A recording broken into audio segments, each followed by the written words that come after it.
Welcome to the two biggest mistakes dentists make when buying and selling a dental practice. Paul, Dr. Nacho Goodman in my authentic Sunday dad wear. We just came from the park. We were practicing some soccer fundamentals.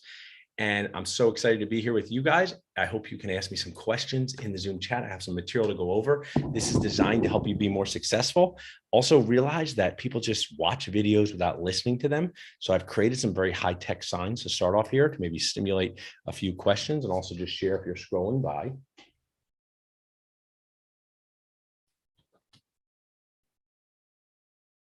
Like to text by to 215-543-6454 or text sell to 215-543-6454. Our Nacho team will reach out and schedule a way to help you totally for free get started with this process. What are the top two seller mistakes that I see as a dental practice owner, as a broker, as someone who connects with people of all ages and stages? Number one, not starting the process early enough or soon enough. We'll talk about that in a minute. And not enough new patients. And that's going to stand for something. It's not just not enough new patients. It's not enough investment in keeping things up to date in the practice. If you are looking to sell your practice in the near future, you can just text us and we'll be glad to review the process with you at no cost. We'll probably give you some value, some things to think about, some people to connect with. Now we have some buyers here. Someone raised their hand. That was great. You guys raising your hand is awesome. It's like working without a dental assistant. I'm here on Sunday, Nacho headquarters by myself. Usually I have an awesome team member to help me. If you put any question in the Q&A, I will be happy to answer it. I have some questions I know dentists typically ask that I'll review, but any questions in the Q&A, I will be glad to answer it when you guys raise your hand. If you have questions, just put it in the Q&A. I'll be glad to answer. Top two buyer mistakes. What are the top two buyer mistakes? Not enough options, not enough options. Sometimes that's within your control, sometimes it's not. And not developing relationships with advisors before you need them. Not developing relationships with advisors before you need them. If you want any help in buying a practice, knowing how the process works, who to connect with, how not to get yourself in trouble, just text by to 215-543-6454. Someone from our Nacho team will be glad to help you get started. So we're going to review all of these in detail in a minute. I'd just like to start off with these ones like captions. And then my goal is to help you be more successful and decrease stress. So this is a little message about me. I'm very serious about helping dentisting humans without taking myself too seriously. It's the way I am in my dental practice. Try to make dentisting fun for my patients and team and us. I try not to take myself too seriously, but I take helping people seriously. I try to add MBF, must be fun, into everything that I do. So I have created and recorded for free a webinar. If you text success to 215-543-6454, it's one of our courses on the transition process. It's totally free. You're going to learn, you're going to laugh and succeed in your next dentisting step. I've had so many dentists and dental students watch it, and what they say is, I wish we learned this way in dental school. To me, the power of teaching, I was just teaching the moderator how to dribble a soccer ball. Its fundamentals are hard. Making things fun is hard. So let's now get started and going into these in detail. Now you've seen the captions, and please feel free to ask questions. So what inspired me to talk about the two big mistakes dentists make when buying and selling a dental practice? Because I see dentists making a lot of mistakes. I want to focus on two for each. Don't make these two mistakes. Let's talk about sellers. Now, is anybody here, feel free to put it, going to be selling their dental practice in the next 5 years, next 10 years? But raise your hand if you are buying a dental practice and one day you may want to sell it, even 30 or 40 years on. Both of my hands are up. I own multiple dental practices. One day I'm going to want to sell them. I don't want a dentist every single day for the rest of my life. So if you're in this process, you might be early thinking, I got to buy a practice. Well, I got to pay attention to what sellers do, because the sellers are in the opposite end of this spectrum. So knowing their challenges will help you be more successful. Would anyone like to share in the chat mistakes they've seen? But these are the top two mistakes I see sellers make. Top two mistakes I see sellers make. Not starting the process soon enough. Let's talk about just that one. Not starting the process soon enough. So let's talk about a really successful transition that I did for an amazing female dentist. She came to see one of my lectures on how to sell practice in 2018, I believe, might have been 2017. And we sold her practice in 2020. sold her practice in 2020. So what does that mean? It was 2 full years. She started early, finding out about the process. We didn't list her practice until about 9 months before we sold it. Golden nacho tip, a Paul tip, count on 12 months to sell your dental practice from listing to sale. What I found is most dentists, including me, before I did this job as a broker, thought the process went a lot quicker. So not starting soon enough. Develop relationships with people that can help you. Hire your team, accountant, attorney. Investigate which brokers are the right fit for you. Dual representation brokers are nacho nuts. They claim they can represent both the seller and the buyer at the same time. And I bought practices from dual representation broker and made a $30,000 mistake back in 2011. So I don't know why dual representation brokers don't pick a side. When we help people, we're either working for the buyer or for the seller, working for the buyer or for the seller. If I'm working for the seller, I still work with the buyer. We have practices for sale right now in New Jersey, PA, and I connect with the buyers and I say, here's the practice profile. Let me answer some questions. Here's why they're selling. But it's up to you to get your own accountants and attorneys to protect your interest. Same thing for sellers. So not starting soon enough, not starting the process soon enough. Now I put here not enough new patients, not enough new patients. What does that mean? And it represents not enough of this. I totally get it. If I was 62 years old and I was selling my dental practice, why would I invest in marketing? Why would I invest in a new website? Why would I invest in technology like online scheduling? And the reason is when someone comes to see my practice, I want it to look as cool as possible. It doesn't mean I'm going to renovate the practice for $100,000. It doesn't mean that if I don't have a CBCT, I'm going to buy a $75,000 CBCT machine. But if I'm thinking about selling my practice in the next 2 to 3 years, one of the things that buyers love is new patients. So what can you be doing with marketing, with SEO, with pay-per-click, with direct mail, with anything? It could be word of mouth, internal referrals. Getting your new patient numbers up is key. And you think, oh, why do I need new patients? I'm not going to be seeing them, because you're going to be transitioning to goodwill. And when buyers see new patients on the rise, they love it. So on the rise could just be 10 to 15, 15 to 20. But don't proudly say, we just get patients through word of mouth. Our website looks like when the internet was first invented. That's a Sebastian Maniscalco joke about Craigslist. So what you should be doing, if I was a seller, would be keeping things up to date that in moderate cost, investing maybe $1,500 a month in marketing endeavors, enhancing the practice cosmetically. It's just like, it doesn't have to be fancy. You don't have to redo a whole operatory, but if there is some sort of delivery unit that you got to kick twice and look at meanly to get it to work, get that enhanced, because selling your practice is just about as much about feelings as facts. I think that's a Dr. Phil quote. So the feeling the buyer gets when they come into your practice. So I'd like to pause for a second and ask anyone here in the audience, what questions can I answer about mistakes sellers make? I'm intentionally trying to create content that's digestible and short enough to watch, where you get bullet points to get you thinking. So the top 2 seller mistakes are not starting the process soon enough and not enough new patients representing keeping things up to date in the practice that are a moderate cost. If you would like to help with us in learning about the process, we help sell practices daily. Text sell to 215-543-6454 for free help getting started. What questions can I answer for any of you about the sale process? Feel free to put it in the Q&A. I have some questions people typically ask to go over at the end. So that's sellers, and that's just 2 things. So don't wait to start. You can connect with brokers, it's all confidential, find out about the process. And if you list your practice and you decide not to sell it later, that's your choice. But what you can't get back is time. So most of the time, sellers that I know, even when it's successful, wish they started the process sooner. Didn't realize how long it was going to take. Didn't realize this just happened with the sale. This happens. Buyer gets really close and then they drop out. Something happens where the deal goes sideways and the seller thinks they're going to finish, and now they got to start over again. So start this process as early as possible. It's never too early to start the process of connecting with the right people and also getting your own financial and practice stats in order. Wrap your arms around them. Make sure your P&Ls are up to date. Make sure that if you're running crazy things through your practice, no judgment. I'm not an accountant, but you want it to look as clean as possible. So if you've been paying for season tickets for the past 10 years for some sporting event, whether that's a legitimate write-off or not, whether that's an add back to your practice or not, get the P&L looking clean. So when you present it to a buyer, you say, here's what I bring in, here are my expenses, here's what I earn, so they can really understand your story. Now let's talk about two mistakes that I see buyers make. Two mistakes that I see buyers make, and that are not enough options. Let's talk about that. Not enough options. Why are there not enough options for buyers? The landscape of dental practice transitions has changed dramatically with the proliferation of DSOs. DSOs are not evil corporations like from the 1980s when I used to watch He-Man and Inspector Gadget. Anyone watch Inspector Gadget?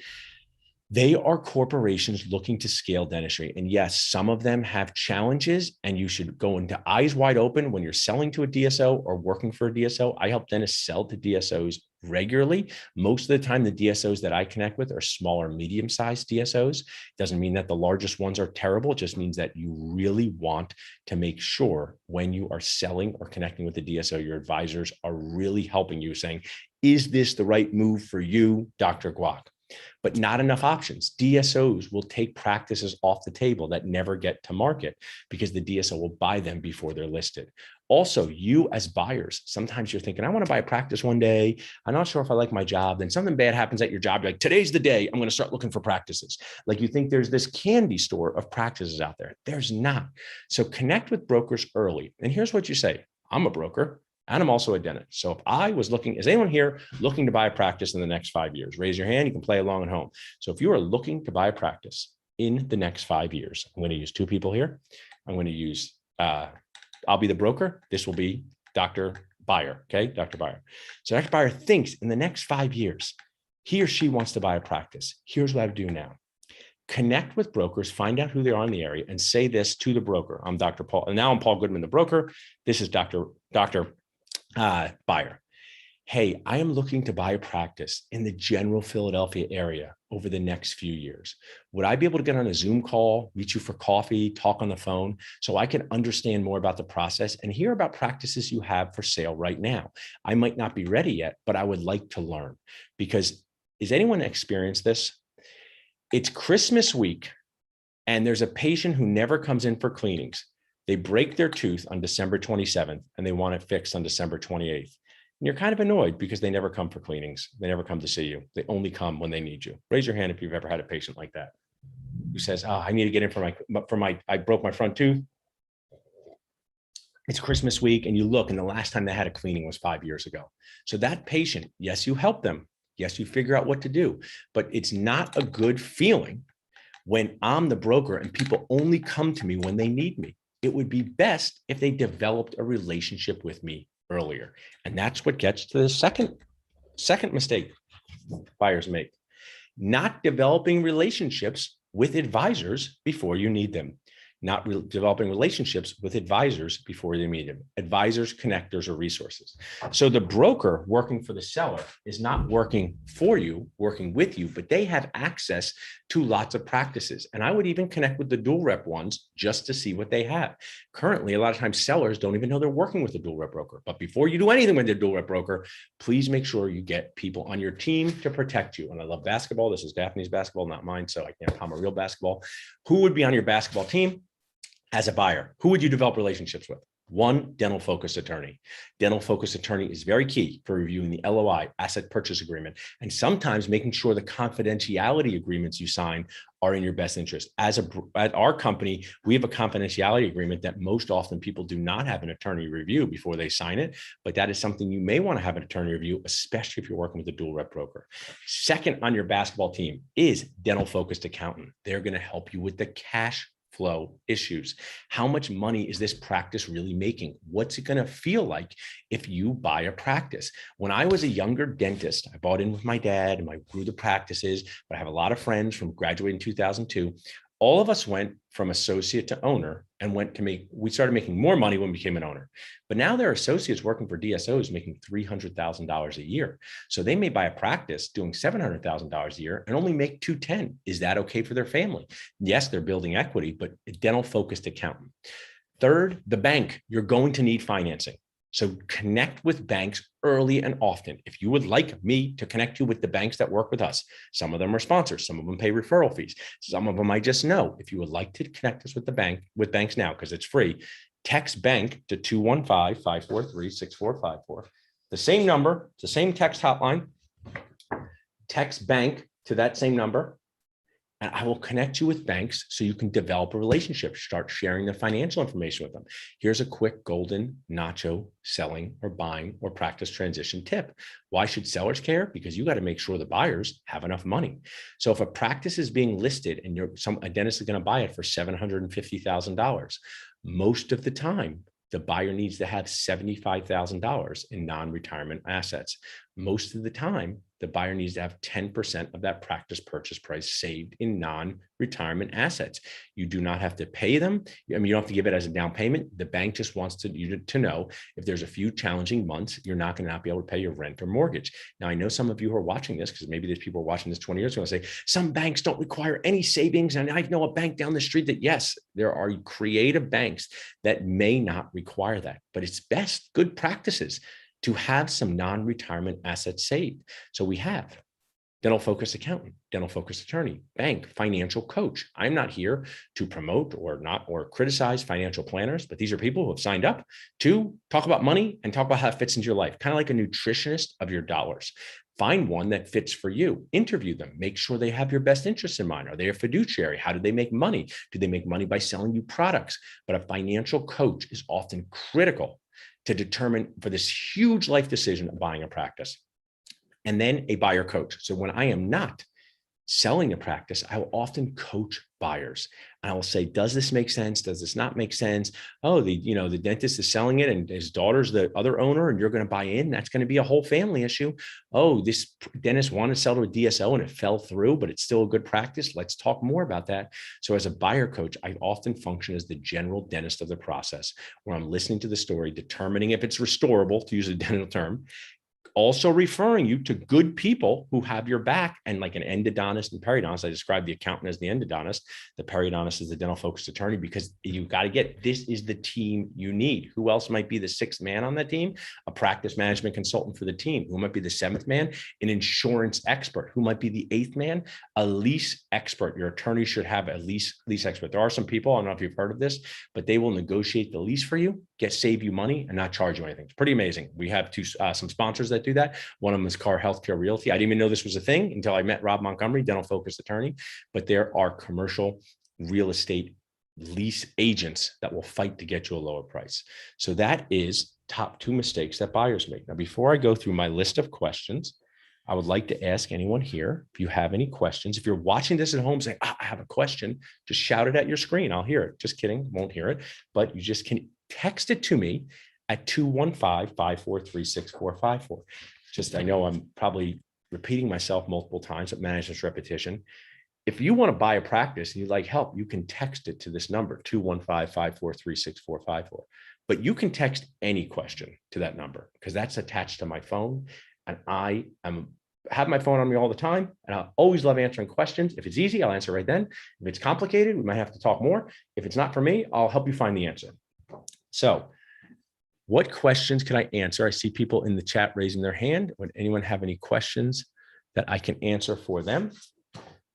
So I have some questions that are asked frequently about this process. Who can buy a dental practice? Who are people who can buy a dental practice? There are 3 types of buyers, There is a traditional My First Dental Practice buyer. Let's call that person Dr. Sally Salsa. She's 34 years old. She can go to a bank and get a loan, like Bank of America, who's a sponsor of the group, like TD Bank, who's not a sponsor of the group, but I know them well, like Wells Fargo, who's also not a sponsor of the group. I'm just picking out bank names so it's real. So you can go to Bank of America, TD Bank, Wells Fargo, Provide, they are a sponsor of the group, and they will give Dr. Sally Salsa money to buy your practice.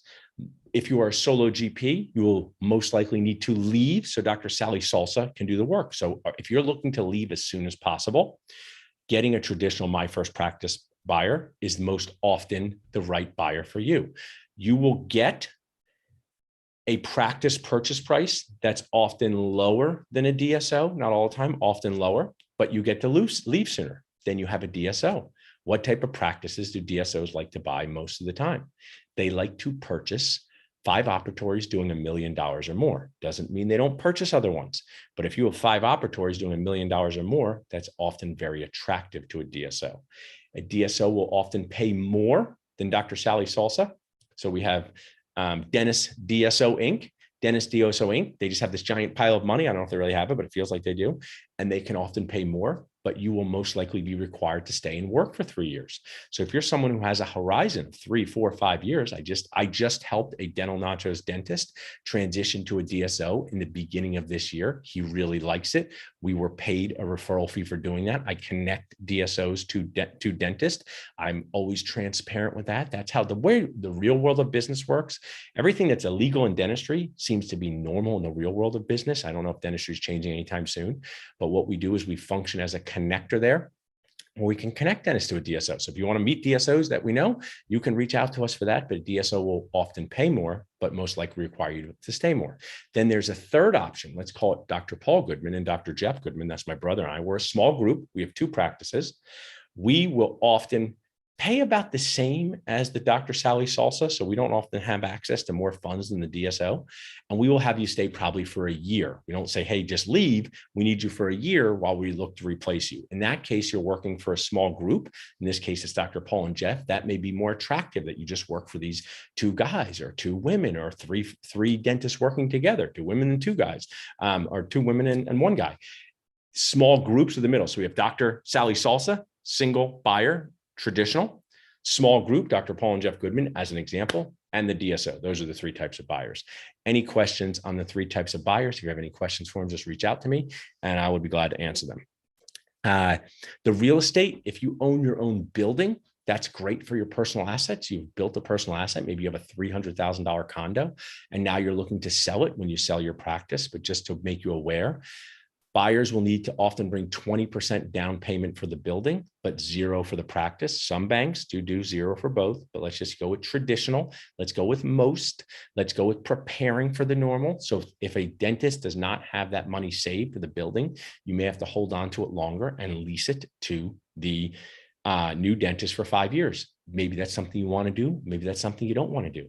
But if you do have a building, it makes the transaction more complex, but more money for you along the way. That's where you really want to get good advisors like a dental focused attorney, and there's the leasing specialist to help you along the way. And some nacho nuts DSO multiples. There are some crazy, amazing things happening with certain dentists, like they have a $2 million practice and they're getting like 3.5 million for it. That can happen when DSOs are very hungry for a practice in an area. They will often pay a high multiple of EBITDA, which is kind of a fancy term for how much money does the practice profit after paying the dentist as an associate. So if that is very good in your practice, you may be able to get a really high multiple, over 100% of collections, these nacho nuts DSO multiples. That does not happen with traditional bank financing. Traditional bank financing often maxes out close to 100%. Doesn't mean it never goes higher than that, but that's just to make you aware. If you are a practice owner who's in their 50s and you do $3 million a year, and after paying yourself as an associate, you got to figure this out with your accountant, your EBITDA would be 15%, you may have this amazing opportunity to financially sell your practice for this high multiple. You have to decide if it's right for you, right for your patients, develop relationships with the group. It's all about developing relationships. So this comes to the end of our sitcom-based sharing show. I wanted to remind you, I love doing these things. Please just remember, I'm very serious about helping dentists and humans without taking myself too seriously. I make the things MBF, must be fun. Highly recommend for free. You just text in success to 215-543-6454. It's going to give you a course to learn, laugh, and succeed in your next dentisting step. Thanks so much for watching in. I have a couple minutes. If you'd like me to answer any last minute questions, let me know. Please feel free to reach out to me at dentalnachos.com or text in anything to 215-543-6454. I love the ABCs. Always be connecting, always be collaborating, always be caring. It truly makes my day when people reach out to me and say, hey, I got a question, or I like dental nachos, or even to challenge me. I don't know if that's right what you said, Paul. I like to talk about it. Let's talk about it. We can disagree respectfully. We can challenge ideas without attacking people. We can care more, share more, and build a better dentisting world together.